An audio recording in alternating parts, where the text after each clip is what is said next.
এখন পাতকি দুখিত নাই আৰু এই অসমতনো কি সেৱা ধৰিব পৰা যোগ্য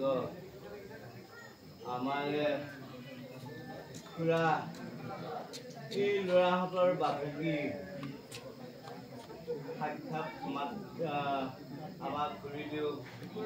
জীৱিত আছে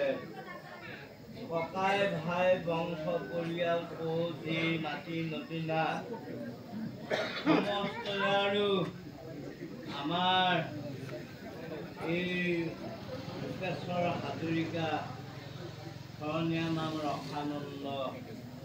তেখেত ইহলোকৰ পৰা পৰলোকলৈ গতি কৰিলে আজি আৰু সামাজিক প্ৰথা অনুসৰি 3 দিনত তিলেমি 10 দিনত দহকৰ্ম আৰু আজি মাহেকীয়া আদ্য শ্ৰাদ্ধ বুলি আৰু আমি সমস্তজনে হাতে ব্যাপন ধৰি মহাভাগত খেতি কৰি ভকত বৈষ্ণৱক এঠাই কৰি আমি সেৱা ধৰা হৈছে মহাপুৰুষৰ পাঠত কৈছে বোলে হে প্ৰাণপ্ৰভু ভকত বৎসল পখিলো বাবে শৰণ তদু নিজ মাৰ্গে ৰাখিব আমাক নাহি প্ৰভু আনজন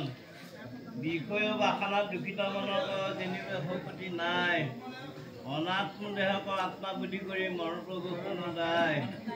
আমাৰ দশগুণ নিবিচাৰি প্ৰভু নিজে কৃপা কৰিব ক জীৱত পথতো ৰহিবাব পাৰো হেনয় মোদী দিও ক কৃপাৰ সাগৰৰ কৃপা জানিয়া ভজিও আছো তোমাক আমাৰ ভাষা নুতুতিবে তেবে জানা প্ৰভু নিষ্ঠবাদ